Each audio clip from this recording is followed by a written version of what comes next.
पहला राजा, इज़राइल और यहूदा के राजा। इसमें हम देखेंगे दाऊद के अंतिम दिन, सुलेमान के आरंभिक दिन, 2 स्त्रियां और एक बच्चा, सुलेमान का पीछे हटना, विभाजित राज्य, एलिया और उसकी सेवकाई। इस पुस्तक का आरंभ दाऊद से होता है, वह व्यक्ति जो परमेश्वर के मन के अनुसार था, और इसका अंत अहाब पर होता है, जो इज़राइल पर राज करने वाला सबसे बुरा राजा था।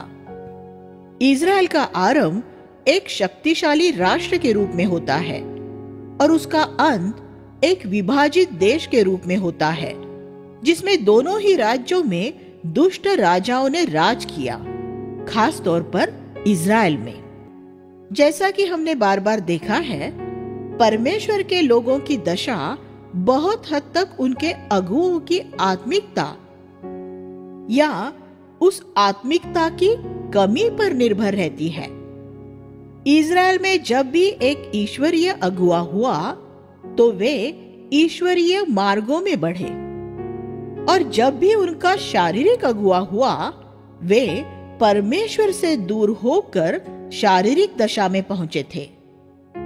परमेश्वर के लोगों में हमेशा सबसे बड़ी जरूरत ईश्वरीय अगुओं की ही रही है। अपने समय में यीशु ने लोगों पर नजर डाली और ये देखा कि वे बिना चरवाहों की भेड़ें थी। उसने अपने शिष्यों से कहा कि वे परमेश्वर से प्रार्थना करें कि वह अपने लोगों के बीच में चरवाहे भेजे। मत्ती 9वां अध्याय 36 से 38। आज परमेश्वर जब भारत में उसकी कलीसियाओं को देखता है तो उसमें वह ईश्वरीय अगुओं की उसी जरूरत को पाता है। इसलिए जो चुनौती इस पीढ़ी में हमारे सामने रखी है वो यही है कि हम परमेश्वर द्वारा खोजे जा रहे हैं। ऐसे स्त्री और पुरुष बने जो उसके हृदय को संतुष्ट कर सके। परमेश्वर को हर एक पीढ़ी में ईश्वरीय पुरुषों की जरूरत होती है। हम पिछली पीढ़ी के अगुओं की बुद्धि पर निर्भर नहीं रह सकते। दाऊद इज़राइल पर हमेशा के लिए राज नहीं कर सकता था। उसके मरने के बाद किसी दूसरे को उसकी जगह शासन संभालना था।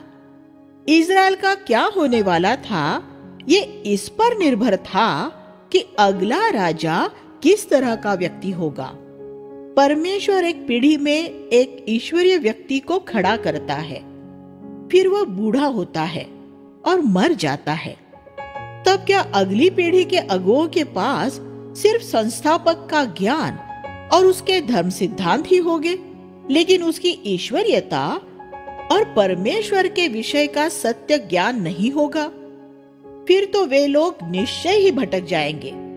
हमारे समय में परमेश्वर को बहुत से दाऊदों और बहुत सी दबोराओं की जरूरत है।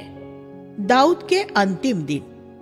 जब हम दाऊद के अंतिम दिनों को देखते हैं तो उसके जीवन में कुछ दुखद बातें नजर आती है।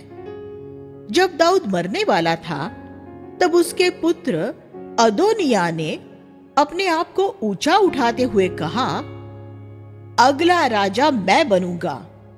1:5। वह अपने पिता दाऊद की तरह नहीं था, जिसने परमेश्वर को उसे राजा बनाने का इंतजार किया था। इसका एक कारण यह था कि दाऊद ने एक बार भी अदोनिया को दंडित नहीं किया था। पद 6। उसने उस पर कभी छड़ी नहीं उठाई थी और उसके कुछ गलत करने पर उसे कभी डांटा भी नहीं था। क्या आप सोच सकते हैं कि जिस बच्चे की परवरिश इस तरह हुई हो तो बड़ा होने पर वह कैसा बनेगा? खास तौर पर अगर वह एक सुंदर बच्चा हो। दाऊद एक अच्छा पिता नहीं था। हम इसमें से अपने लिए एक चेतावनी पा सकते हैं। दाऊद युद्ध भूमि में इतना व्यस्त रहा था कि उसके पास अपने परिवार के लिए बिल्कुल समय नहीं था। ये हो सकता है कि आप अपने काम या सेवकाई में ऐसे व्यस्त हो जाए कि आपको ये मालूम ही न चले कि आपके बच्चे कैसे बढ़ रहे हैं। ये एक बहुत दुखद बात होती है। एक व्यक्ति अपने बच्चों के मामले में शैतान से इसलिए हार जाता है क्योंकि वह प्रभु की सेवा कर रहा है।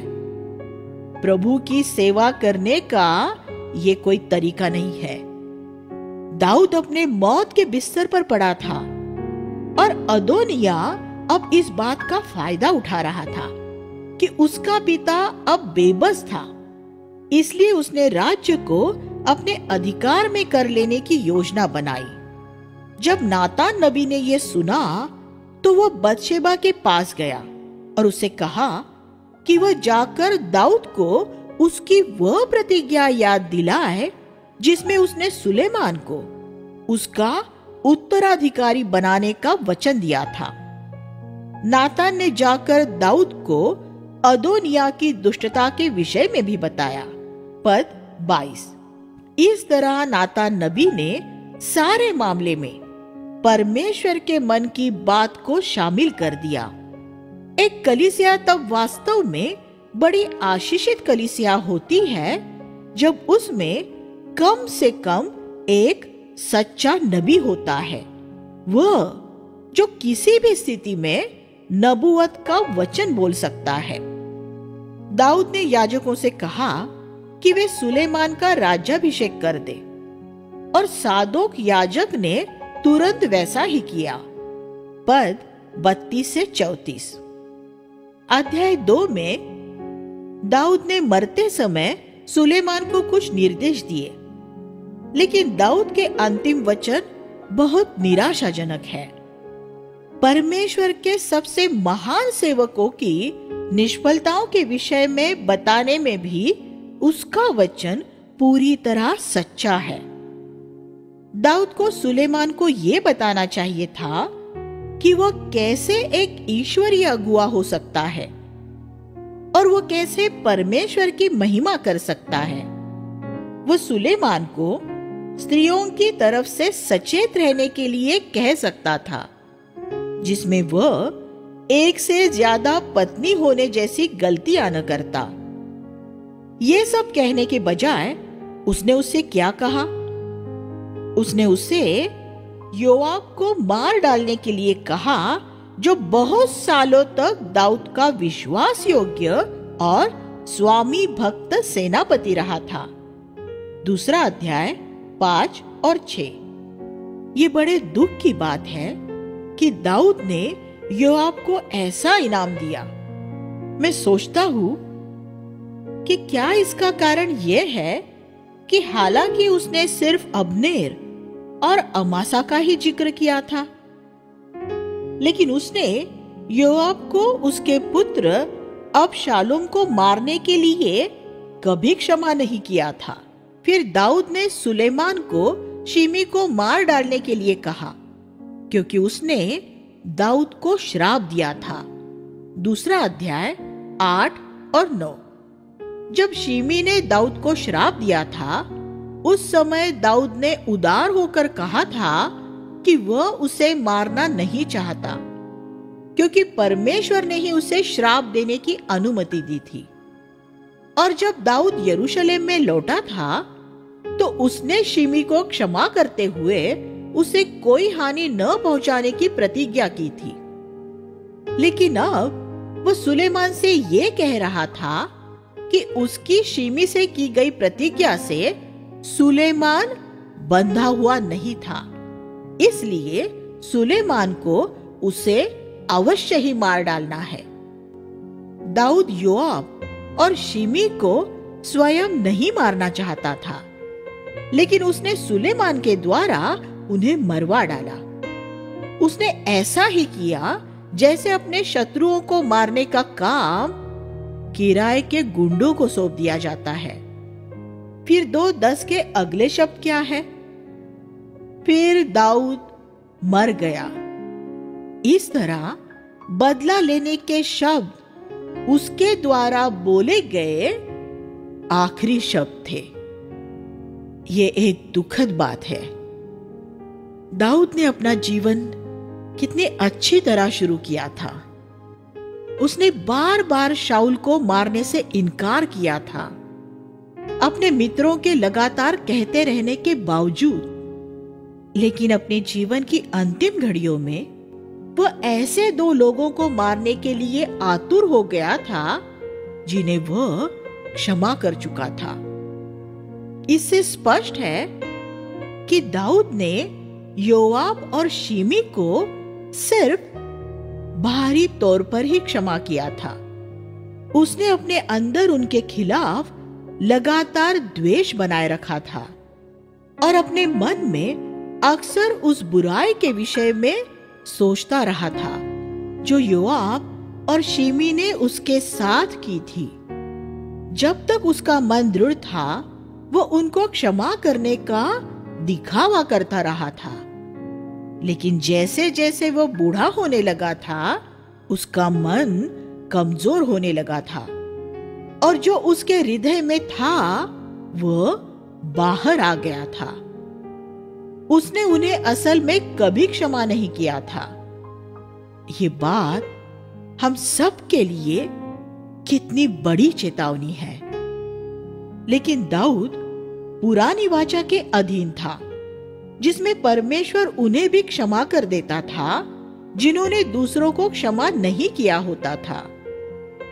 परमेश्वर ने पुरानी वाचा में बहुत सी बातों को होने दिया था, क्योंकि उस समय लोगों के हृदय कठोर थे। मत्ती 19:8। उनके अंदर पवित्र आत्मा का वास नहीं था। लेकिन नई वाचा में यीशु ने स्पष्ट रूप में और बार बार सिखाया है कि ऐसे लोगों के लिए कोई क्षमा नहीं है जो दूसरों को अपने पूरे हृदय से क्षमा नहीं करते। मत्ती 6:14, 15 और 18वां अध्याय 33। यीशु ने यह भी सिखाया कि अगर हम अपने पूरे हृदय से दूसरों के सारे पापों को क्षमा नहीं करेंगे तो परमेश्वर द्वारा क्षमा किए जा चुके हमारे पाप वापस हमारे खाते में डाल दिए जाएंगे। मत्ती 18वां अध्याय 22 से 35। ये संभव है कि आपने ऐसे बहुत से लोगों को वास्तव में क्षमा न किया हो जिनके विषय में आप सोचते हैं कि आपने उन्हें क्षमा कर दिया है। बाइबल एक कड़वी जड़ के होने के खतरे के विषय में बात करती है। इब्रानियों 12:15। क्षमा न करने का मनोभाव बहुत जल्दी कड़वाहट की जड़ें बन सकता है। इसलिए ऐसे सब लोगों की सूची पर फिर से ध्यान दें जिन्होंने बीते समय में आपका नुकसान किया है, और उनमें से हर एक के खिलाफ सारी कड़वी जड़ों को उनके मूल में से उखाड़ फेंके, वरना आप अपना नाश कर लेंगे। ये आपको अपनी मौत के बिस्तर पर नहीं बल्कि अभी कर लेना है, जबकि आपका मन दृढ़ता से ऐसा करने में सक्षम है। एक दिन आप सटिया कर बहुत कमजोर हो जाएंगे और तब आप उन कड़वी जड़ों को कुछ नहीं कर पाएंगे। सुलेमान के आरंभिक साल, अध्याय 2। सुलेमान ने अपने सौतेले भाई अदोनिया को, पद 19 से 27, अपने चचेरे भाई योआब को, पद 28 से 35, और शिमी को मारकर, पद 36 से 46, अपना राज शुरू किया था। एक राज शुरू करने का ये कैसा तरीका है, और ये कैसी बात है कि सुलेमान को ये सलाह देने वाला वही दाऊद था जो परमेश्वर के हृदय के अनुसार था। और इस तरह दाऊद ने सुलेमान को एक बर्बादी के रास्ते में आगे बढ़ने के लिए छोड़ दिया। जिस कड़वाहट को हृदय में से दूर नहीं किया जाता, उसका परिणाम अंत में यही होता है कि उससे बहुत से लोग दूषित होते हैं। लेकिन सुलेमान का यह विचार था कि परमेश्वर फिर भी उसे आशीष देगा। पद 45। एक व्यक्ति कितने धोखे में रह सकता है। अध्याय 3।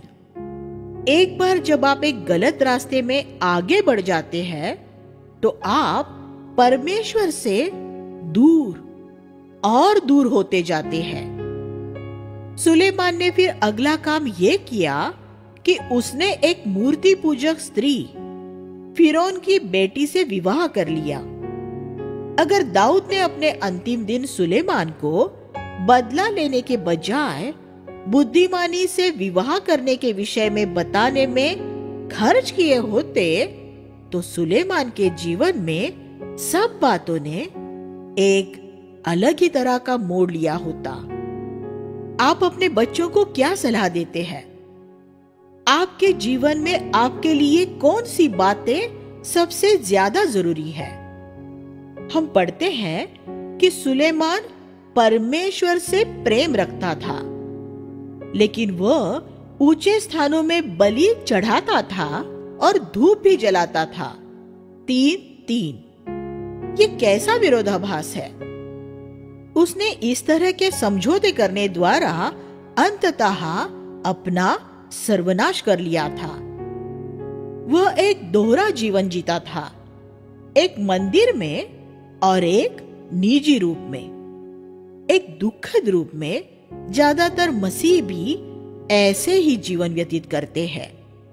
वे जोर शोर के साथ प्रभु से प्रेम करने की बातें करते हैं, लेकिन अपने निजी जीवन में वे अधर्म और पाप में रहते हैं। अंत में उनका धीरे धीरे खिसकते जाना विश्वास से भटक जाने का एक बड़ा स्वरूप ले लेता है और वे अपना नाश कर लेते हैं। फिर भी परमेश्वर सुलेमान के साथ भला था, क्योंकि वह चाहता था कि सुलेमान बदल जाए। एक रात में उसने प्रकट होकर सुलेमान से कहा, जो कुछ तू मांगेगा मैं तुझे दूंगा। पद 5।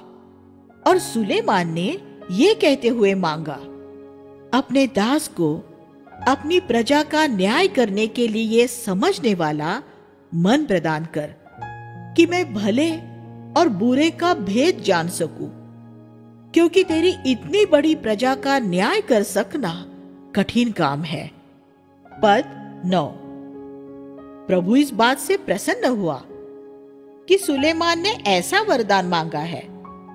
तब परमेश्वर ने उससे कहा, क्योंकि तूने ये वर मांगा है और अपने लिए न तो लंबी उम्र मांगी, न अपने लिए धन और न अपने शत्रुओं का विनाश मांगा, इसलिए मैंने तुझे बुद्धि और विवेक से भरा मन दिया है, जिससे कि तेरे समान न तो तुझसे पहले कोई हुआ है और न तेरे बाद कोई होगा। और मैंने तुझे धन और महिमा भी दी है, जिससे कि तेरे जीवन भर कोई राजा तेरे बराबर नहीं होगा। 3 अध्याय 10 से 13। आज मसीही अगुओं की सबसे बड़ी जरूरत उनमें परख का होना है, और ये हमें सिर्फ परमेश्वर ही दे सकता है। आज मसीही अगुओं के लिए ये जरूरी है कि वे उनकी कलीसियाओं में भाइयों और बहनों की सही दशा को परखें, खास तौर पर जब वे उन्हें कोई जिम्मेदारी सौंप रहे हो। अगर परमेश्वर से मांगने पर वो सुलेमान को मिली थी, तो वो हमें क्यों न मिलेगी? क्या नई वाचा में परमेश्वर हमें उससे भी ज्यादा प्रेम नहीं करता? क्या सुलेमान के इज़राइल पर राज्य करने से ज्यादा उसकी दिलचस्पी कलीसिया में नहीं है जिसे हम बना रहे हैं? अवश्य है। इसलिए हम में परखने की कमी है, तो उसका कारण हमारी स्वावलंबन, आत्मनिर्भरता हो सकता है। हम उससे मांगने में निष्फल रहे हैं। 2 स्त्रियां और एक बच्चा, अध्याय 3, 16 से 28। यहां हम सुलेमान की बुद्धिमानी का एक नमूना देखते हैं। एक दिन 2 वेश्याएं न्याय के लिए उसके सामने हाजिर हुई। वे एक ही घर में रह रही थी और उन दोनों ने कुछ ही दिनों के अंतराल में 2 बच्चों को जन्म दिया था। एक रात उनमें से एक का बच्चा उसके नीचे दबकर मर गया। जब उस स्त्री ने यह देखा तो उसने अपने बच्चे को दूसरी स्त्री के जीवित बच्चे से बदल दिया। सुबह जब दूसरी स्त्री को समझ आया कि क्या हुआ था, तो उसने अपना जीवित बच्चा उससे वापस मांगा। तब उनके बीच ये झगड़ा शुरू हो गया कि जीवित बच्चा किसका है। ऐसी परिस्थिति में सुलेमान कैसे फैसला करता? परमेश्वर ने सुलेमान को बुद्धि दी थी। सुलेमान ने यह फैसला सुनाया कि जीवित बच्चे के 2 टुकड़े किए जाए और दोनों को एक एक दे दिया जाए। तब बच्चे की असली मां ने कहा, नहीं, बच्चे को मत मारो, उसे उस स्त्री को ही दे दो। लेकिन वह दूसरी स्त्री बोली, यही ठीक है, आधा बच्चा मुझे दे दो और आधा उसे दे दो। सभी ने तुरंत ये जान लिया कि बच्चे की असली मां कौन है। तब सुलेमान ने कहा, बच्चा पहली स्त्री को दे दो। सारे इज़राइल ने उस न्याय के विषय में सुना और उन पर राजा का भय छा गया, क्योंकि सब ने देख लिया कि परमेश्वर ने उसे कैसी बुद्धि से भरा है। हम सुलेमान की बुद्धि का आज इस तरह व्यावहारिक उपयोग कर सकते हैं। मान लीजिए कि कलीसिया में एक दूसरे के साथ मिलकर काम करने वाले 2 भाइयों में मतभेद हो जाता है। तब उनमें से एक मंडली का बंटवारा करते हुए अपना एक समूह बनाकर अलग हो जाता है। क्या वह सच्ची मां है? सच्ची मां यही कहेगी, नहीं, कलीसिया का बंटवारा न करो, तुम पूरी कलीसिया को ले लो। विश्वासियों की एक कलीसिया का कभी बंटवारा न करें। ऐसा करने की बजाय ये करना कहीं ज्यादा अच्छा है कि आप उसमें से अलग हो जाए और दूसरी जगह जाकर एक नया काम शुरू करें और पहली कलीसिया में विभाजन न करें। परमेश्वर आपको आशीष देगा। अगर परमेश्वर ये चाहता है कि उस मंडली में आप ही अगुवाई करे, तो वह एक दिन उस दूसरी स्त्री को मारकर भी उस कलीसिया को आपकी अगुवाई में दे सकता है, क्योंकि आप उसकी असली मां है। उसने शाऊल को मारकर दाऊद को राज्य दिया। वह आज भी ये कर सकता है, लेकिन एक जीवित बच्चे के कभी 2 टुकड़े न करे, कलीसिया को विभाजित न करे, किसी दूसरी जगह जाकर काम करे। ऐसा होने दे कि परमेश्वर ही उसके हाथ से आपको सब कुछ दे। कभी भी दबोचने या तोड़ने का काम न करे। जब भी मेरा किसी कलीसिया के अगुओं के साथ मतभेद हुआ है, मैंने इसी सिद्धांत का अनुसरण किया है। मैंने मंडली को विभाजित करते हुए कुछ लोगों को अपने साथ मिलाने की कभी कोशिश नहीं की। मैं दूसरी जगह चला गया और मैंने कहा, प्रभु, मैं फिर से सब कुछ नया करूंगा। मुझे एक और बच्चा दे। मैं इस बच्चे के लिए झगड़ा नहीं करूंगा। और आज मैं ये साक्षी दे सकता हूं कि परमेश्वर ने मेरे इस मनोभाव की वजह से मेरे काम में मुझे आशीष दी है। इसलिए मैं आपको भी यही सलाह दे रहा हूं। 4:29 केजीवी में हम पढ़ते हैं, और परमेश्वर ने सुलेमान को बुद्धि, भरपूर परख, विस्तृत सोच समझ और समुद्र की रेत जैसा विशाल हृदय दिया। याद रखिए कि सुलेमान एक युवक था, इसलिए सभी युवा परमेश्वर से कह सकते हैं कि वह उन्हें यहां दर्शाए गए चारों वरदान प्रदान करे। न सिर्फ बुद्धि, परख, बड़ी सोच समझ, बल्कि समुद्र तटों पर फैली रेत जैसा विशाल हृदय। हमारे लिए इसका अर्थ एक ऐसे हृदय का होना है जो अपने अंदर परमेश्वर के सभी लोगों को समा सकता है, जो समुद्र तटों पर फैली रेत की तरह है। उत्पत्ति 22:17। एक ऐसे भाई के विषय में विचार करें जो किसी अन्य धर्म सिद्धांत या धर्म मत का है, जो पानी के बपतिस्मे के विषय में या अन्य भाषाएं बोलने के विषय में हमसे सहमत नहीं है, लेकिन परमेश्वर ने उसे स्वीकार किया है। इसलिए हमारी प्रार्थना यही होनी चाहिए, प्रभु, चाहे वो मेरे साथ काम नहीं करता या मुझसे सहमत भी नहीं होता, फिर भी मेरे हृदय को ऐसा विशाल बना कि मैं उसे ग्रहण कर सकूं। मुझे अपने इतने ही भाई बहन चाहिए जितने के परमेश्वर के बच्चे हैं। परमेश्वर के एक बच्चे के विषय में सोचे जिसकी आस्था किसी बात में हमारी आस्था से अलग है। तब क्या हम उसे स्वीकार कर सकेंगे? मुझे याद है कि एक बार एक बहन मेरे पास बपतिस्मा लेने आई थी और उसने सोने के कुछ गहने पहने हुए थे।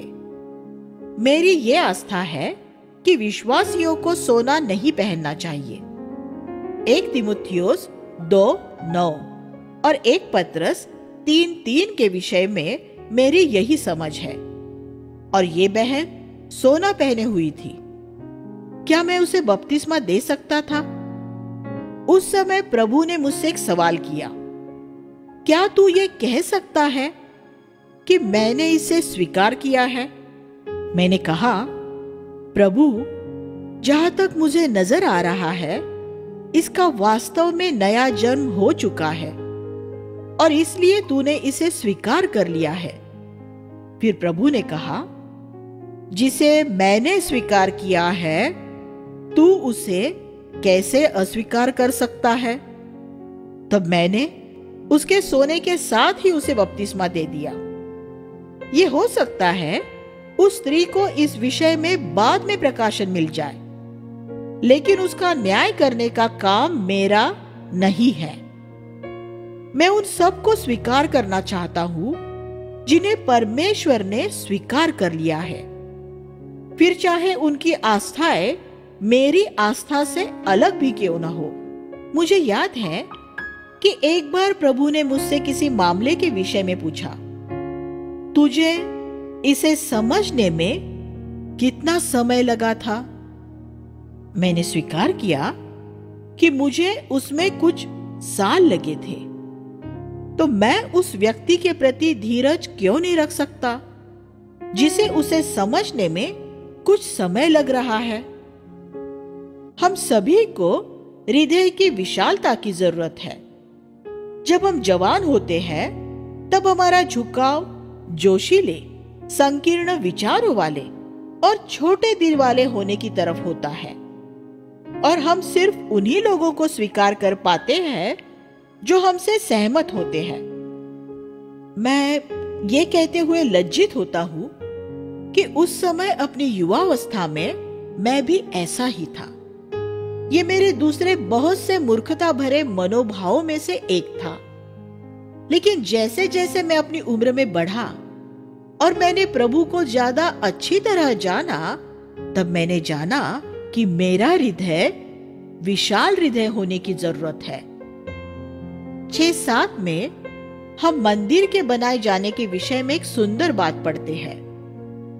मंदिर ऐसे पत्थरों से बना था जिन्हें एक दूरस्थ स्थान में काटा छाटा गया था, एक पहाड़ी क्षेत्रों में, एक पत्थर की खान में। इस तरह वे पत्थर निर्माण स्तर पर लाए जाने से पहले ही उनके सभी 6 पासों में एक सही आकार में तैयार कर दिए जाते थे। इसलिए मंदिर के निर्माण स्थल पर किसी तरह की कटाई छटाई का कोई शोर सुनाई नहीं देता था। कलीसिया का निर्माण भी इसी तरह होना चाहिए। हमें अपने निजी जीवन में ही अपने आप को जांचते परखते रहना चाहिए कि जब हम इकट्ठे हो तो वहां किसी तरह के टकराव या संघर्ष की आवाजें सुनाई न दे। सुलेमान का मार्ग से भटकना। सुलेमान ने परमेश्वर का मंदिर बनाने में 7 साल लगाए, 6:38, और अपना घर बनाने में 13 साल लगाए, 7:1। इसी बात में से हम जान सकते हैं कि उसके लिए ज्यादा महत्वपूर्ण क्या था। ये चित्रण आज मसीही काम कर रहे बहुत से मसीहियों का सही बयान करता है।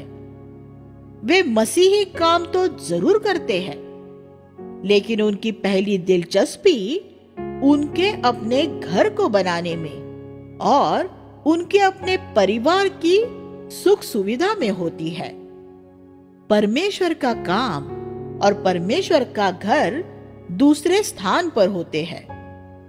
सुसमाचार के प्रचार ने उन्हें धनवान बना दिया है। सुलेमान का मार्ग से भटकना धीरे धीरे क्रमिक रूप में हुआ, जैसा कि मार्ग से भटकने के हर एक मामले में होता है। उसने अपने शासन की शुरुआत लोगों को मारने द्वारा की। वह आसानी से अपने पिता से अपनी असहमति व्यक्त कर सकता था और शिमी और योआब को मारने से इनकार कर सकता था। वह अदोनिया को न मारकर उसे क्षमा कर सकता था, लेकिन एक बार जब उसका ढलान पर से लुढ़कना शुरू हो गया तो वह ढलान और ज्यादा फिसलन भरी होती गई। फिर उसने फिरौन की बेटी से शादी कर ली। स्पष्ट रूप में यह उसने उसकी धन संपत्ति पाने के लिए ही किया होगा। फिर उसने अपना घर बनाने में 13 साल लगाए, और ये सब वो परमेश्वर द्वारा दी गई बुद्धि से भरा होने के बावजूद कर रहा था। बहुत बार मैंने ये देखा है कि मसीह सेवकों में उनके जीवन के आरंभ से ही संसार की तरफ एक बहाव होता है। वे अपनी सेवकाई शुरू करते ही अपने स्वार्थ की खोज में लग जाते हैं, और जब आप वर्षों बाद उन्हें देखेंगे तो वे अपने स्वार्थ सिद्ध करने की कला में बड़े निष्णात नजर आएंगे। लेकिन राजा के भटक जाने के बावजूद परमेश्वर अपने लोगों से प्रेम करता रहता है। इसलिए मंदिर के पूरा होने के बाद उसने उसे अपनी महिमा से भर दिया था। 8वां अध्याय 10 और 11। ये उसी दिन की तरह था जब मूसा ने मिलाप वाला तंबू बनाकर पूरा किया था।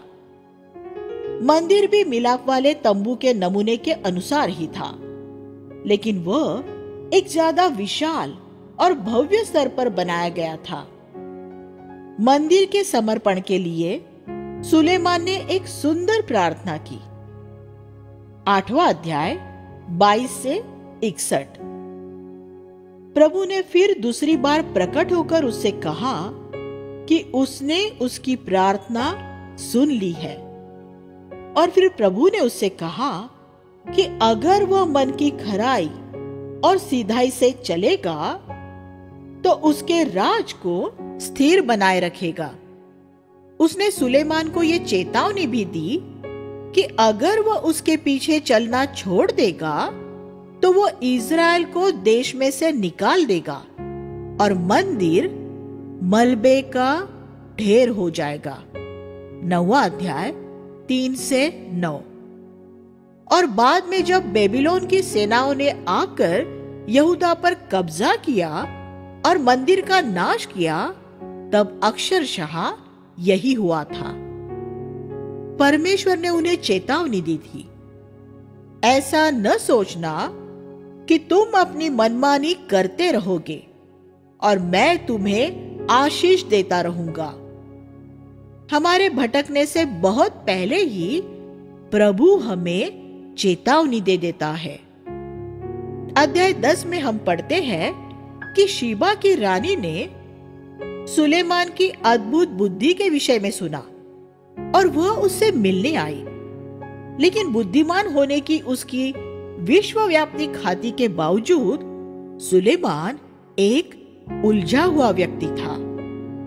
वह लोगों के बीच में जाकर, जैसा ज्यादातर मसीह करते हैं, प्रभु के लिए सुंदर प्रार्थनाएं कर सकता था, लेकिन उसके निजी जीवन में फिर से दूसरे बहुत से मसीहों की तरह वह बाकी लोगों जैसा ही ईश्वर विहीन था।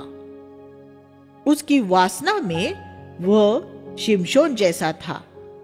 उसने 700 स्त्रियों से विवाह कर उन्हें अपनी रानी बनाया, और जैसे इतना काफी नहीं था, उसने 300 अन्य स्त्रियों को अपनी रखेल बनाकर भी रखा, जो ज्यादातर आसपास की मूर्ति पूजक जातियों में से थी। 11वां अध्याय 1 से 3। उसे उनमें से हर एक को सिर्फ 3 साल में एक बार ही मिलने का मौका मिलता होगा। उन स्त्रियों ने अंततः उससे प्रभु की आराधना करना छुड़वा दिया और उसे मूर्ति पूजा में लगा दिया था। जब आप शादी करने के विषय में सोचे तो सिर्फ एक सुंदर चेहरा ही न देखे, ये देखे कि उस लड़की में एक ईश्वरीय जीवन जीने की इच्छा है या नहीं। आगे जाकर ये बात ज्यादा महत्वपूर्ण होती है।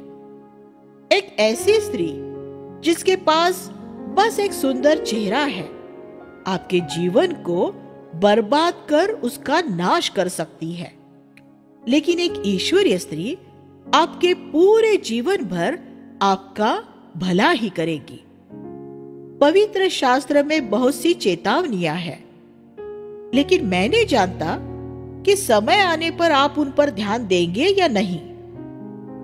सभाओं में ये बातें सुनने के बाद बहुत लोग सहमति में अपने सिर हिलाते हैं, लेकिन जब उनके विवाह का समय आता है तो वे फिर भी एक सांसारिक लड़की को ही सिर्फ इसलिए चुनते हैं क्योंकि वह दिखने में सुंदर है।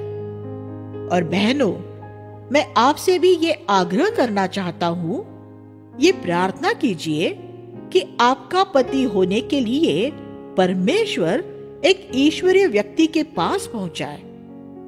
अगर आपके माता पिता किसी ऐसे व्यक्ति के विषय में विवाह का सुझाव दे जिसने मन नहीं फिराया है, तो उनके आगे न झुके। आपका साथी आपको भरमाकर मूर्तियों की पूजा, धन, भोग विलास और भक्तिहीन मनोरंजन आदि मूर्तियों की पूजा करने की दशा में पहुंचा सकता है। जब सुलेमान भटक गया तो परमेश्वर उससे क्रोधित हुआ और उसने उससे कहा कि वह उसके राज्य को 2 हिस्सों में विभाजित कर देगा। 11वां अध्याय 9 से 11। लेकिन क्योंकि दाऊद एक भक्त था, इसलिए परमेश्वर ने सुलेमान के जीवन काल में ऐसा नहीं किया। 11-12। यह हम देख सकते हैं कि पिताओं के भक्तिमय जीवन की वजह से उनकी संतानों को कैसी आशीष मिलती है। परमेश्वर ने सुलेमान को सताने के लिए उसके खिलाफ शत्रु खड़े कर दिए, लेकिन सुलेमान ने फिर भी मन नहीं फिराया। 11-14। जब सुलेमान को यह आशंका हुई कि यारोबाम उससे विद्रोह करने की तैयारी में है, तो उसने यारोबाम को मरवा डालने की कोशिश की। 11वां अध्याय 26 और 40। यारोबाम बाद में विभाजित राज्य का राजा बना। फिर सुलेमान मर गया। 11:43। सुलेमान ने अपने पूरे जीवन काल में पवित्र शास्त्र की 3 पुस्तकें लिखी थी, जिनमें से नीति वचन और श्रेष्ठ गीत पुरानी वाचा में नई वाचा जैसे पुस्तकें हैं।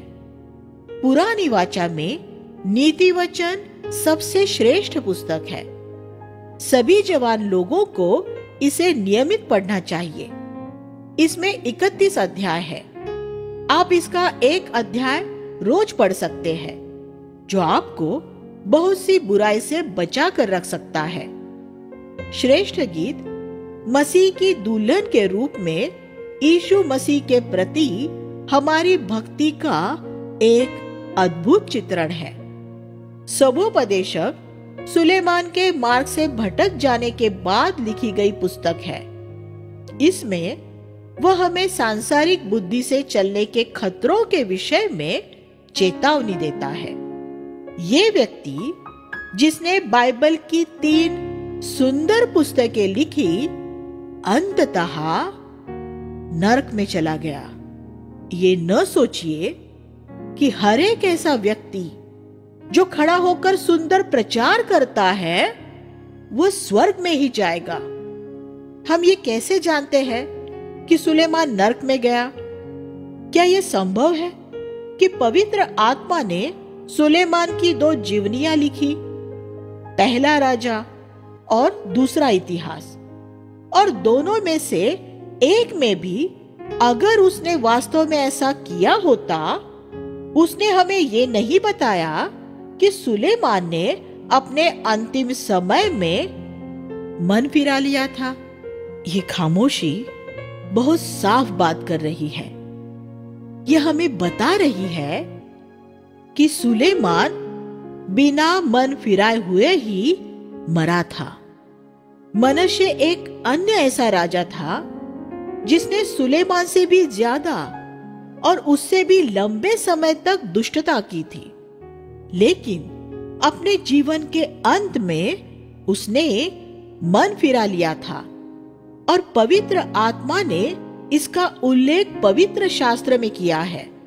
दूसरा इतिहास 33:12 से 13। अगर सुलेमान ने भी मन फिराया होता तो ये अकल्पनीय है कि पवित्र आत्मा इसका उल्लेख न करता। बहुत से मसीही सुलेमान को स्वर्ग भेजने के लिए इतने उत्सुक क्यों रहते हैं? ये इसलिए है क्योंकि वे ये कल्पना करते हैं कि जो भी प्रभु की सेवा करता है, चाहे उसने अपना जीवन कैसे भी बिताया हो, वो जरूर स्वर्ग में ही जाएगा। यीशु ने कहा कि अंतिम दिन बहुत से लोग उसके पास आकर कहेंगे, प्रभु, क्या हमने तेरे नाम से नबूवत नहीं की थी और तेरे नाम से दुष्टात्मा को नहीं निकाला था और तेरे नाम से बहुत से आश्चर्य कर्म नहीं किए थे? लेकिन प्रभु उनसे कह देगा, तुम जिन्होंने पाप में अपने जीवन बिताए, मुझसे दूर रहो। मत्ती 7वां अध्याय 22 और 23।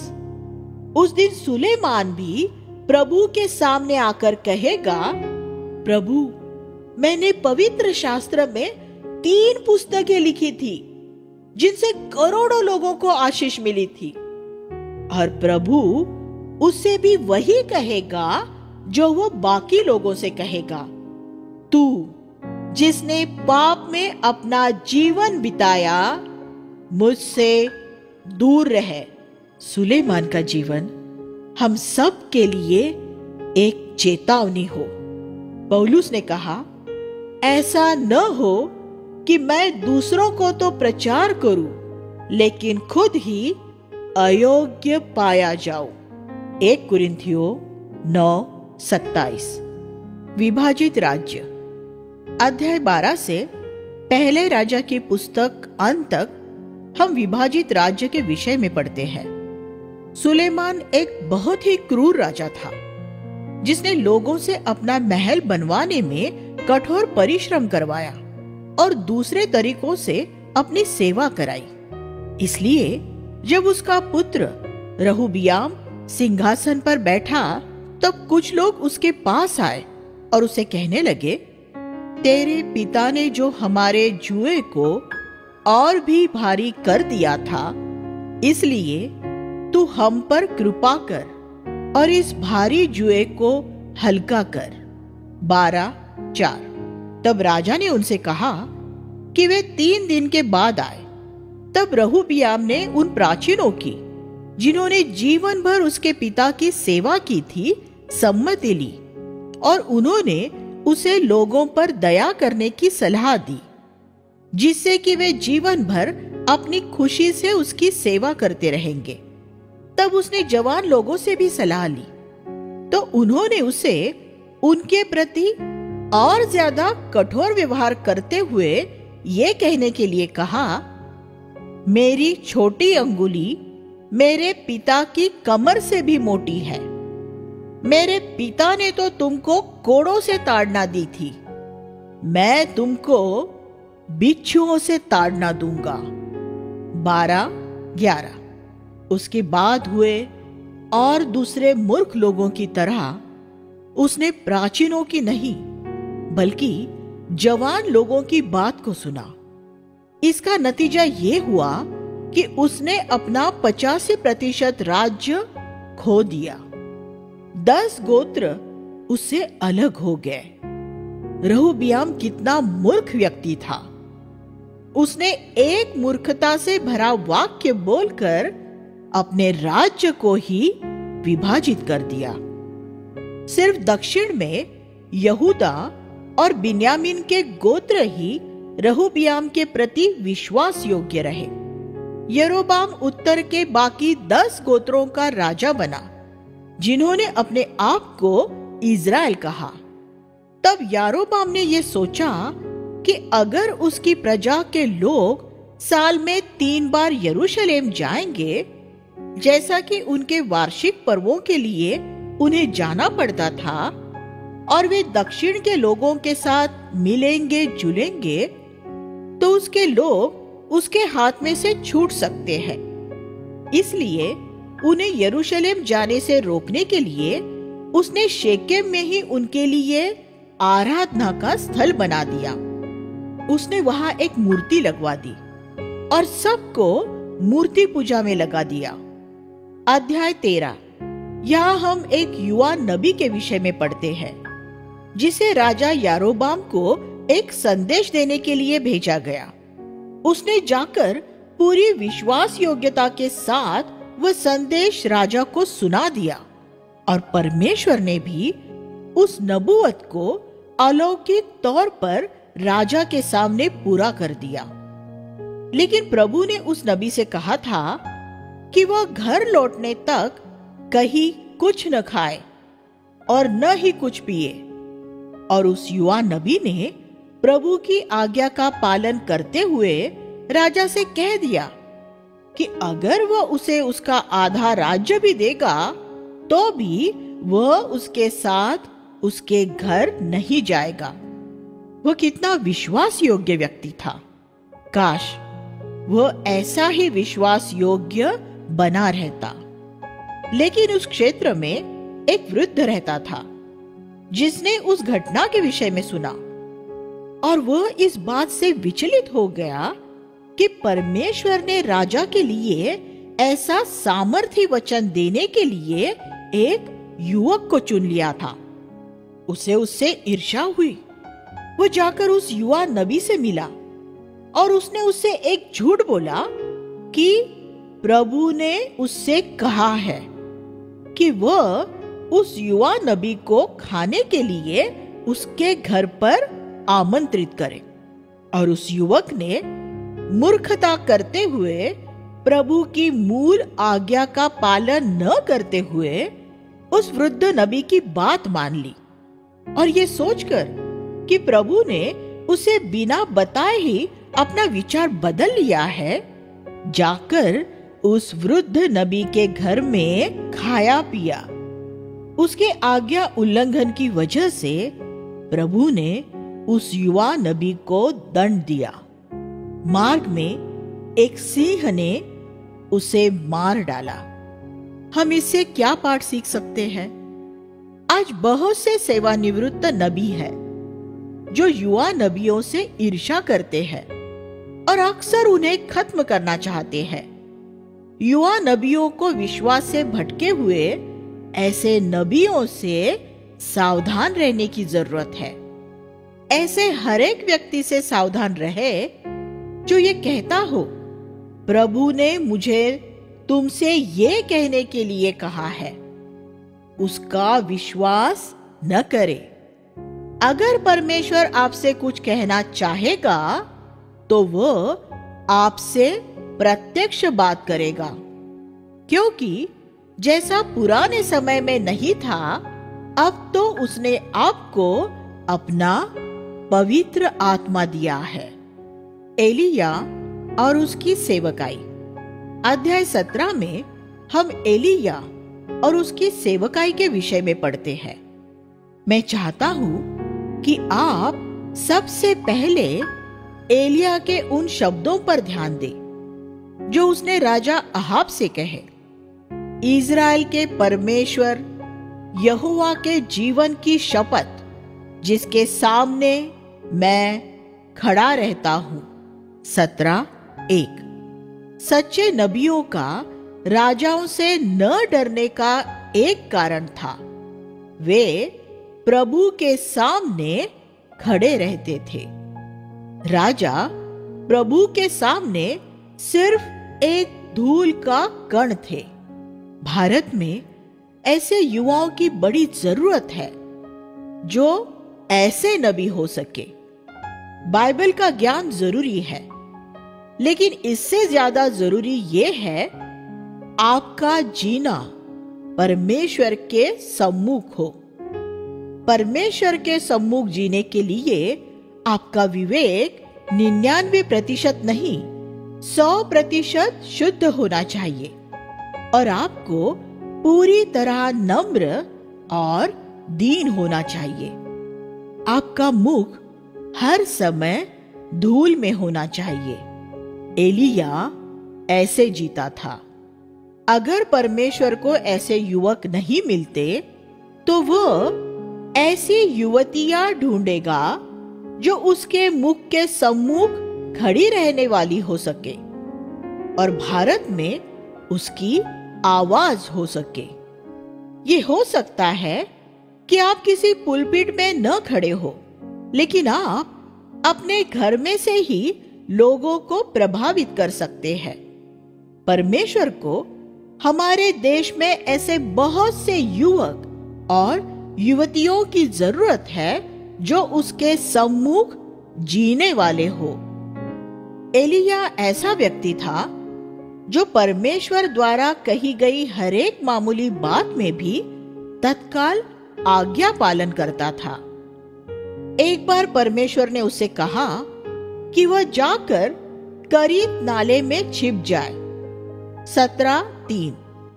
वहां कौओं ने उसे खाना पहुंचाया और उसने नाली में से पानी पिया। पद 6। सुबह और शाम एक कौवा उसके लिए कुछ खाने को कुछ मांस लाता था। अगर कौवे उसके लिए कुछ सब्जी लाते तो वही अपने आप में एक चमत्कार होता, लेकिन एक कौवा मांस लाए ये तो और भी बड़ा चमत्कार था। कौवा स्वयं मांस बहुत पसंद करता है। परमेश्वर ने एलिया के लिए इस तरह खाने पीने का इंतजाम किया, लेकिन कुछ दिन के बाद ये हो सकता था कि एलिया प्रभु पर निर्भर न रहते हुए कौवे पर निर्भर होने लगता।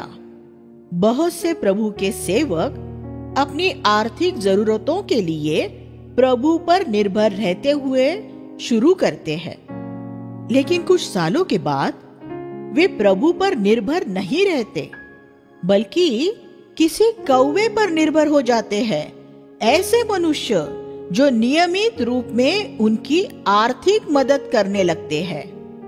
इसलिए उस नाले का पानी सूख गया और कौवों ने आना बंद कर दिया। परमेश्वर ने ये चाहा कि वह एलिया की नालों और कौवों पर निर्भरता को खत्म करके उसे एक बार फिर सिर्फ प्रभु पर निर्भर रहना सिखाए। जब कौवे आने बंद हो जाए, वह आर्थिक मदद मिलनी बंद हो जाए, तो परमेश्वर का धन्यवाद कीजिए। तब आप एक बार फिर सिर्फ परमेश्वर पर ही भरोसा करना सीखने लगेंगे। मैं ऐसे अनुभव में से गुजरा हूं। मैं उन समयों के लिए परमेश्वर को धन्यवाद देता हूं जब उसने मेरी नजर कौवों पर से हटाकर उसके ऊपर लगाई, जो हजारों पहाड़ों के पशुओं का मालिक है। भजन संहिता 50:10। और जिसने कहा है कि वह मेरी सारी जरूरतों को उस धन के अनुसार पूरा करेगा जो महिमा सहित मसीह यीशु में है। फिलिपियों 4:19। तब प्रभु ने अपना तरीका बदल दिया और एलिया से सारपत को जाने के लिए कहा। सारपत इज़राइल से बाहर था। एलिया ये सोच सकता था कि वहां शायद कोई धनवान व्यापारी उसकी देखभाल करेगा, लेकिन सारपत पहुंचने पर उसने किसी धनवान व्यापारी को नहीं, बल्कि एक गरीब विधवा को पाया जो अपनी आखिरी रोटी खाने की तैयारी कर रही थी। और प्रभु ने एलिया से कहा, वह तुझे संभालेगी। प्रभु के मार्ग वास्तव में अद्भुत होते हैं। वह ऐसे काम करता है क्योंकि वह जलन रखने वाला परमेश्वर है। वो ये चाहता है कि हम कौवों या धनवान व्यापारियों में नहीं, बल्कि उसमें अपना भरोसा रखे। वह एक ऐसे कमजोर व्यक्ति को लेकर आपकी मदद के लिए इस्तेमाल कर सकता है जिसके विषय में आप कभी सोच भी नहीं सकते। और ये वह इसलिए करता है कि कोई प्राणी उसके सामने घमंड न करे।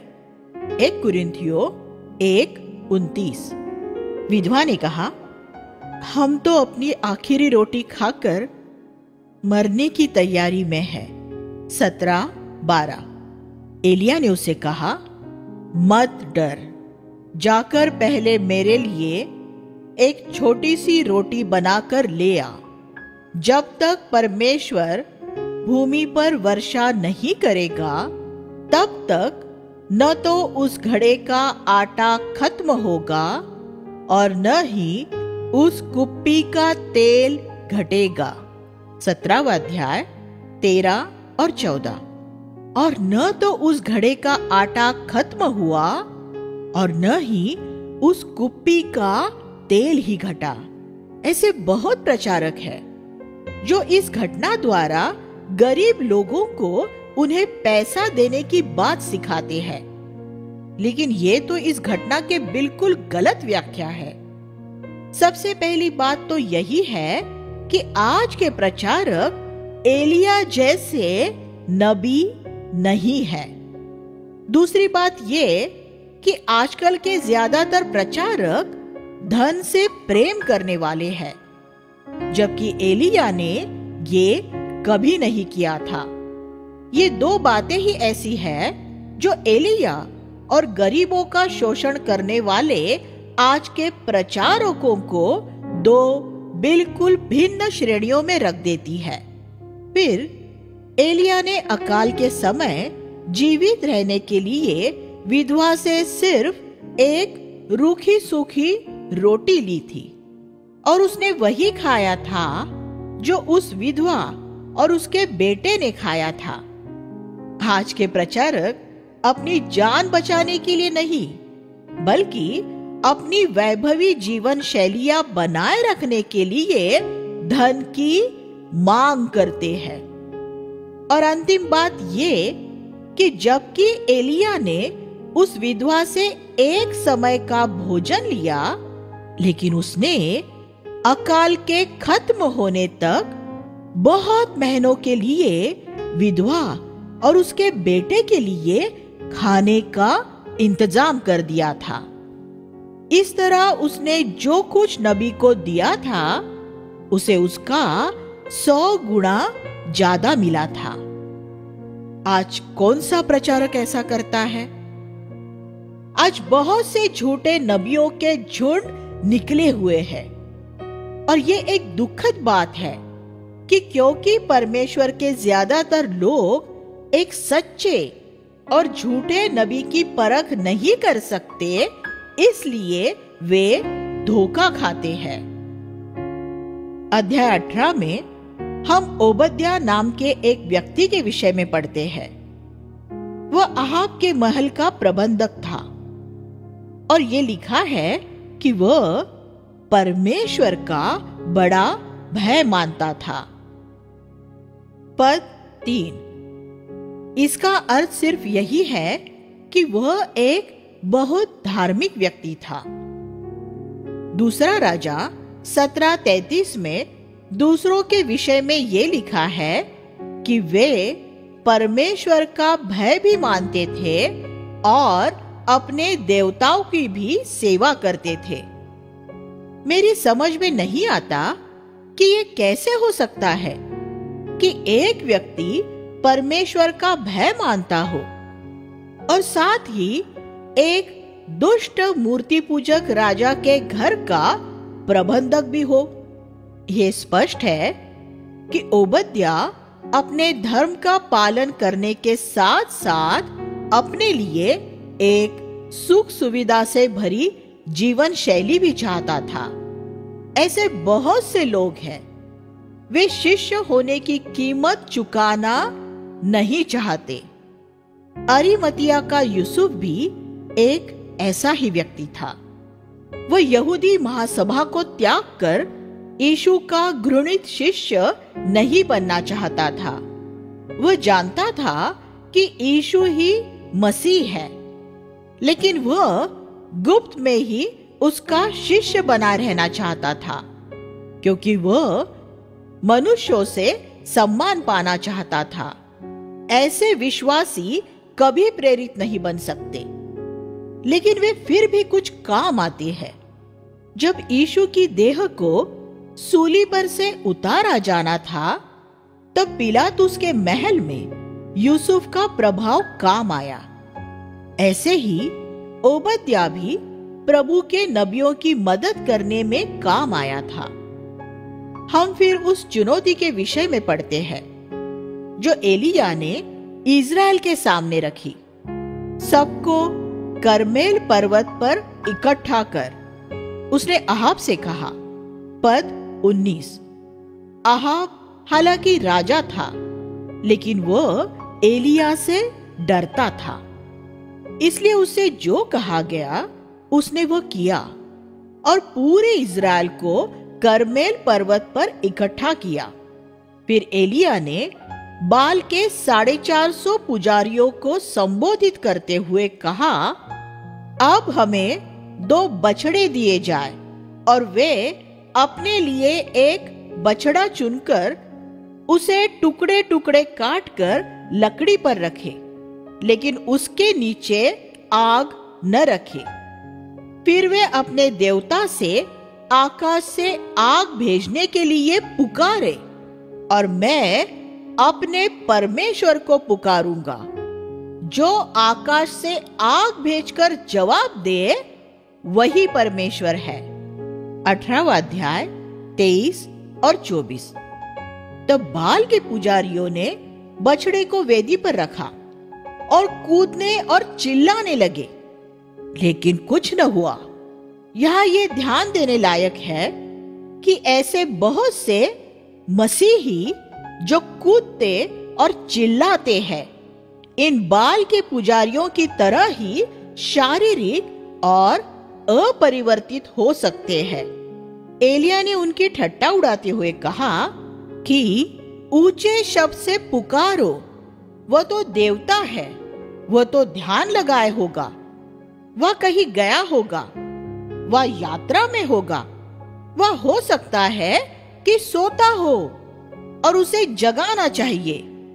18:27। वे और जोर से चिल्लाने लगे और उन्होंने अपने आप को लहूलुहान कर लिया। वे 6 घंटे तक यही करते रहे, लेकिन कुछ न हुआ। उन्होंने कितने घंटे प्रार्थना की? जब मैं ऐसे मसीहों को हालेलुया चिल्लाते हुए देखता हूं जिनके विवेक अच्छे नहीं है, तब मैं कभी-कभी इन बाल के पुजारियों के बारे में सोचता हूं। जब ऐसे भाई जो एक दूसरे से बात नहीं करते और एक ही सभा में खड़े होकर ऊंची आवाज में परमेश्वर की स्तुति करते हैं, जब पति और पत्नी आपस में एक दूसरे के साथ झगड़ा करते हैं और रविवार की सभा में आकर अन्य भाषाओं में बात करते हैं आदि, आप 6 घंटे तक चिल्लाते रहे या पूरी रात प्रार्थना में बिता दे, लेकिन कुछ नहीं होता, क्योंकि परमेश्वर एक अच्छे विवेक की तलाश में होता है। मैं हमेशा मसीहों से कहता हूं, इससे पहले कि तुम प्रार्थना करो, ये सुनिश्चित करो कि दूसरी ओर परमेश्वर ने फोन उठा लिया है और सुन रहा है। अगर तुम्हारे हृदय में पाप है तो परमेश्वर तुम्हारी प्रार्थना नहीं सुनेगा। भजन संहिता 66:18। अब एलिया की बारी थी। उसने एक वेदी बनाने के लिए 12 पत्थर लिए। याद रखे कि इज़राइल के लोग अब बढ़ चुके थे। 10 गोत्रों का एक देश था और 2 गोत्रों का एक दूसरा देश था, लेकिन एलिया का देशों या मतों में यकीन नहीं था, इसलिए उसने 12 पत्थर लिए थे। उसका परमेश्वर के सब लोगों की एकता में विश्वास था। वहां मौजूद कुछ लोग शायद इस बात से विचलित भी हुए होंगे कि उसने यहूदा और बिन्यामीन के गोत्रों को भी शामिल किया था, लेकिन एलिया को उनके मत की परवाह नहीं थी। ये साबित करने के लिए कि उसकी वेदी के नीचे कोई गुप्त आग नहीं थी, उसने वेदी पर 12 मटके पानी डालने की आज्ञा दी। फिर उसने प्रार्थना की, आधे मिनट से भी कम समय की प्रार्थना। हे प्रभु, ये जान ले कि तू ही परमेश्वर है और मैं तेरा दास हूं। 18:36।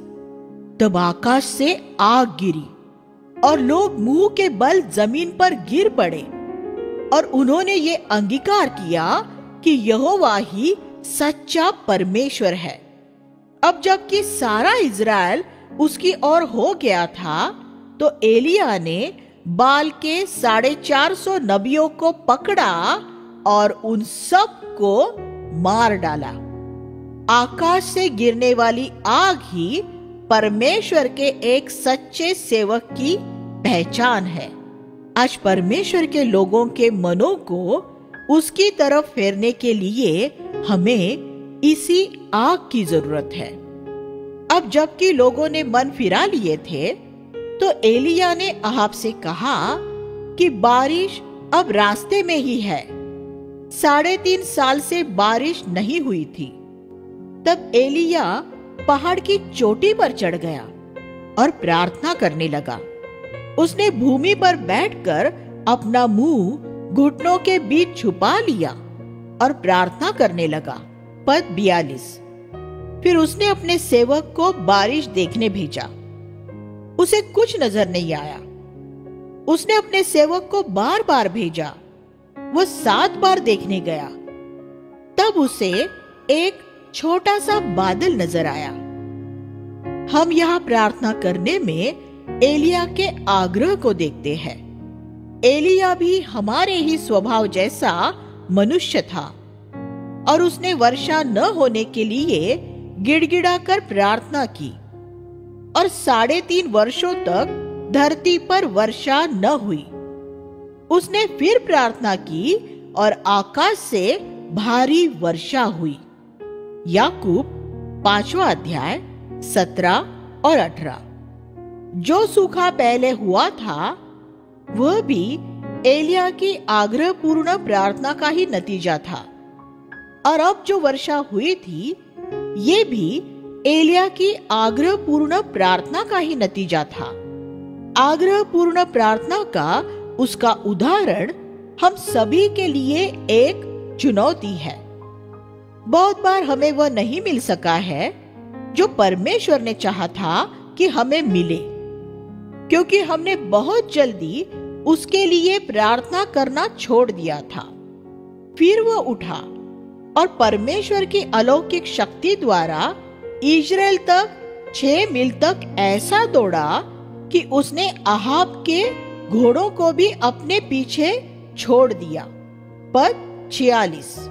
जब इजबेल ने यह सुना कि एलिया ने बाल के सब पुजारियों को मार डाला है तो वो बहुत क्रोध से भर गई और उसने एलिया को संदेश भेजा कि अब वह उसे जान से मारे बिना नहीं छोड़ेगी। वह सामर्थी नबी जो राजा से नहीं डरा था, देश भर के 850 झूठे नबियों से नहीं डरा था, न पूरे देश से डरा था, अब एक स्त्री की धमकी से डर गया। वह हमारे ही जैसा था। क्या ये अच्छा नहीं है कि बाइबल पूरी ईमानदारी से अपने सबसे महान नायकों की कमियों और नाकामियों का बयान करती है? मैं इसके लिए परमेश्वर की स्तुति करता हूँ। परमेश्वर ने उसकी सेवा के लिए विशेष नहीं, सामान्य लोगों को ही चुना था। एलिया अकाल के 3.5 साल गुजारने के बाद अब थक चुका था। इन सब बातों ने उसे बहुत निराश कर दिया था और इज़राइल से दूर जाकर एक झाऊ के पेड़ के नीचे बैठ गया। 19:5। तब स्वर्ग से एक दूत आया। उसने एलिया को उत्साहित करने वाला कोई वचन नहीं दिया, बल्कि उसने उसे खाने के लिए दिया। वह सो गया और फिर उठा। फिर स्वर्गदूत ने उसे खाने के लिए दिया। परमेश्वर जिन तरीकों से हमारी मदद करता है वे जमीनी हकीकतों से जुड़े होते हैं और बहुत व्यावहारिक होते हैं। बहुत बार एक निराश व्यक्ति को सिर्फ कुछ खाने और सोने की जरूरत होती है। थोड़ा सा प्रोत्साहन, थोड़ा सा खाना और एक छोटा सा उपहार बहुत बार लोगों को अनेक प्रचारों से ज्यादा उत्साहित कर सकता है। दूसरों की मदद करने के लिए हमें बुद्धि की जरूरत होती है, लेकिन एलिया पुरानी वाचा के अधीन था। उसकी निराशा हमारे लिए ऐसा नमूना नहीं हो सकती जिससे हम उत्साहित हो सके। आज जो दौड़ हम दौड़ते हैं वह एलिया की तरफ नहीं, बल्कि यीशु की तरफ देखते हुए दौड़ते हैं, जो कभी निराश नहीं हुआ था। हमें कभी निराश होने की जरूरत नहीं होनी चाहिए। ये इस पर निर्भर रहता है कि हम किसके पीछे चल रहे हैं। एलिया ने कल्पना की कि परमेश्वर के लिए खड़ा रहने के लिए पूरे इज़राइल में सिर्फ वह अकेला ही बचा है। इसलिए उसने परमेश्वर से कहा कि वह उसके प्राण ले ले।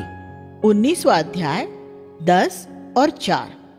लेकिन प्रभु ने उसे बताया कि उसके अलावा इज़राइल में उसके और भी लोग हैं।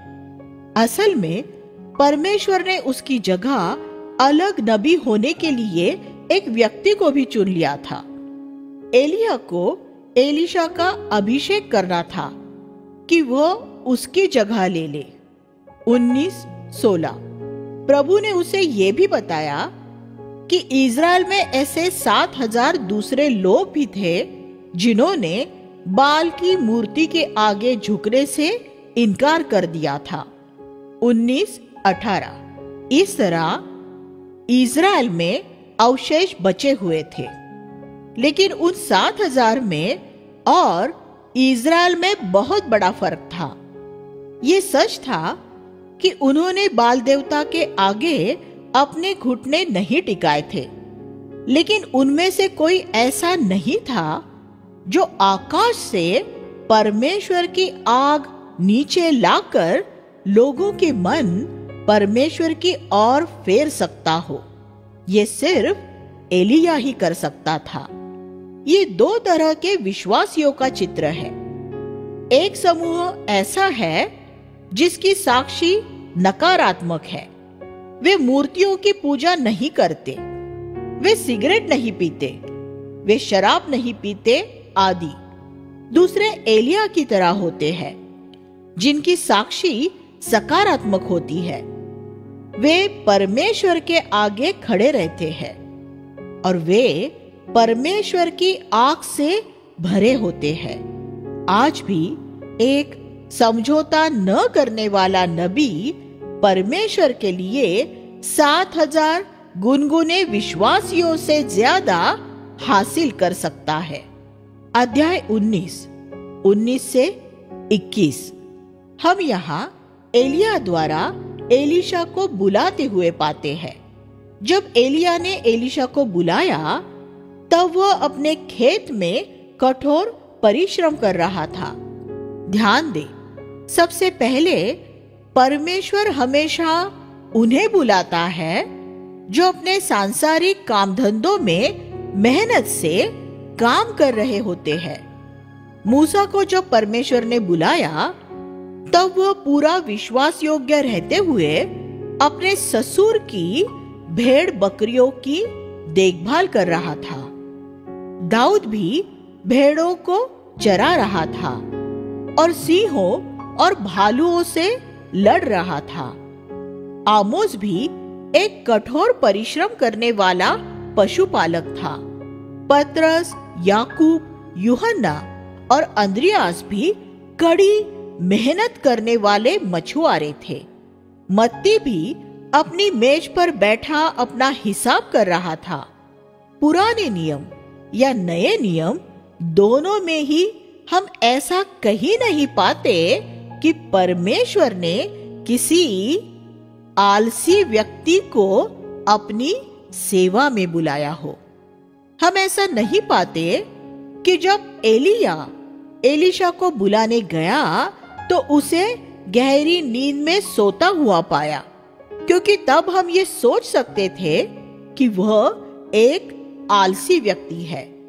यीशु भी शाम के समय पतरस के घर नहीं गया था। उसने उसे तब बुलाया जब वह मछलियां पकड़ने गया था। ये सभी उदाहरण दर्शाते हैं कि इससे पहले कि परमेश्वर हमें उसकी सेवा के लिए बुलाए, वह चाहता है कि हम अपने सांसारिक कामकाज में भरोसेमंद और मेहनत करने वाले होने चाहिए। अगर आप सांसारिक मामलों में ही भरोसा करने लायक नहीं होंगे तो आप स्वर्गीय मामलों में कैसे भरोसेमंद साबित हो सकेंगे? अगर आप जवान हैं और अभी तक अपने माता पिता के घर में हैं, तो एक विश्वास योग्य पुत्र या पुत्री बनकर रहे। एक दूसरी बात पर ध्यान दें कि इन सभी लोगों को जैसे ही परमेश्वर ने बुलाया उसी पल ये अपना सब छोड़कर चल दिए। हम ये पतरस, यूहन्ना और मत्ती के मामले में देखते हैं और हम यहाँ एलीशा के मामले में भी यही देखते हैं। परमेश्वर उन्हें बुलाता है जो उसकी बुलाहट का जवाब फौरन और सच्चे हृदय से देते हैं। ये हो सकता है कि वे ये जानना चाहे कि उनका फैसला उनकी अपनी भावुकता पर आधारित नहीं है और वे दूसरे ईश्वरीय लोगों द्वारा अपने जीवन में परमेश्वर की बुलाहट की पुष्टि करना चाहे, लेकिन अपनी बुलाहट के सुनिश्चित हो जाने के बाद वे फौरन सक्रिय हो जाते हैं। परमेश्वर उसकी सेवा में सिर्फ ऐसे लोगों को ही इस्तेमाल कर सकता है क्योंकि उसकी सेवा में तत्काल आज्ञा पालन, पूरा समर्पण और कठोर परिश्रम अपेक्षित होता है। इसलिए परमेश्वर हमारे सांसारिक कामों में हमारी विश्वास योग्यता परखता है।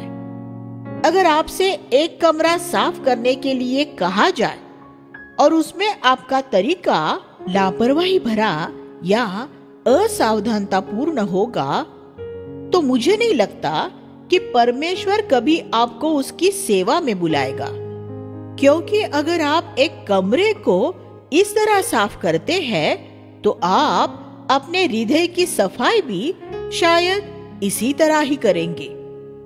तब परमेश्वर आपको उसकी कलीसिया की सफाई करने के लिए कैसे इस्तेमाल कर सकेगा? परमेश्वर ये देखता है कि हम छोटी छोटी बातों में विश्वास योग्य रहते हैं या नहीं। अध्याय 21 में हम नाबोत नाम के एक व्यक्ति के विषय में पढ़ते हैं जो अहाब का पड़ोसी था। नाबोत की एक दाख की बारी थी जो अहाब खरीदना चाहता था, लेकिन परमेश्वर की व्यवस्था के अनुसार नाबोत ने उसे बेचने से इनकार कर दिया। ले व्यवस्था 25-23। लेकिन इजबेल ने नाबोत पर झूठा आरोप लगवाकर उसे मरवा डाला और इस तरह अहाब ने वह दाख की बारी हासिल कर ली।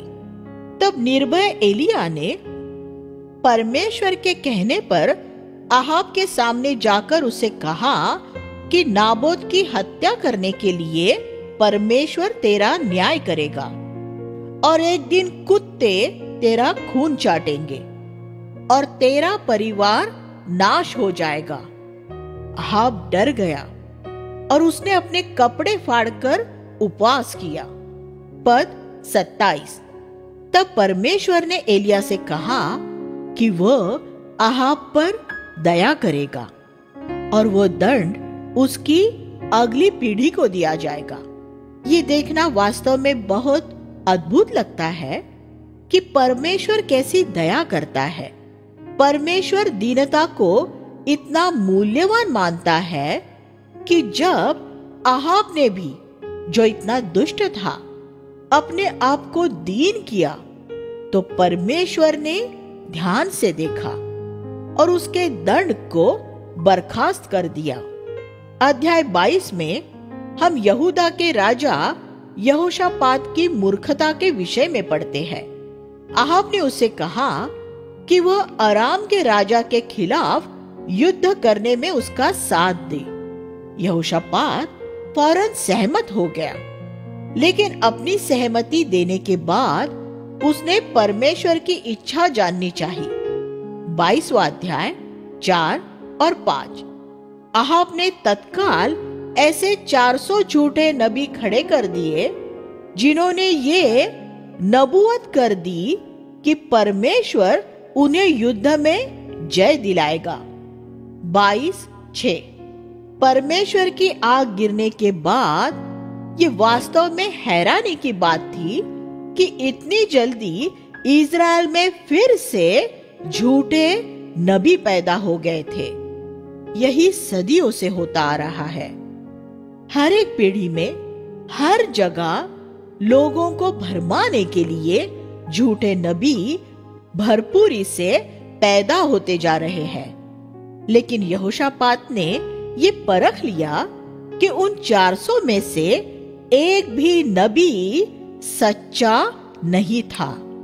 आपने कहा कि एक नबी और है, मिकायाह, लेकिन अहाब उससे घृणा करता था क्योंकि मिकायाह हमेशा उसके खिलाफ ही बोलता था। मिकायाह को बुलाया गया और उसने इज़राइल की सेना के हारने की नबूवत की।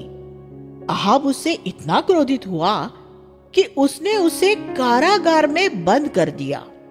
हालांकि परमेश्वर बोला था, लेकिन यहोशापात फिर भी मूर्खतापूर्वक अहाब के साथ गया और वह लगभग मारा ही गया था, क्योंकि शत्रु ने उसे इज़राइल का राजा समझ लिया था। अहाब ने बचने के लिए अपना वेश बदल रखा था, लेकिन वह परमेश्वर के न्याय से न बच सका, क्योंकि एक तीर यूं ही उड़ता हुआ आया और उससे वह मर गया। और जैसा परमेश्वर ने कहा था, कुत्तों ने उसके खून को चाटा। 21, 19 और 22, 38। इस पुस्तक का आरंभ दाऊद के संयुक्त इज़राइल पर राज्य करने द्वारा हुआ था, लेकिन इसका अंत राज्य के विभाजन और लोगों के विश्वास से भटके हुए होने की दशा में होता है, जिसमें अहाब जैसा दुष्ट राजा एक हिस्से में राज्य कर रहा था और बुराई से समझौता करने वाला यहोशापात दूसरे हिस्से में राज्य कर रहा था। हम इस पुस्तक में उस जबरदस्त प्रभाव को भी देखते हैं जो पूरे देश पर सिर्फ एक नबी द्वारा हो सकता है। परमेश्वर को आज कलीसिया में नबियों की जरूरत है। सिर्फ वही परमेश्वर के लोगों के पतन को रोक सकते हैं। आइए हम प्रार्थना करें। हे स्वर्गीय पिता, उन सच्चाइयों को सीखने में हमारी सहायता कीजिए जो आप चाहते हैं कि हम आपके अद्भुत वचन से सीखें। हर एक अध्याय में हमें सीखने के लिए कुछ है। आने वाले दिनों में हमारी जरूरत के समय इसे याद करने के लिए हमारी मदद कीजिए। यीशु के नाम में आमीन।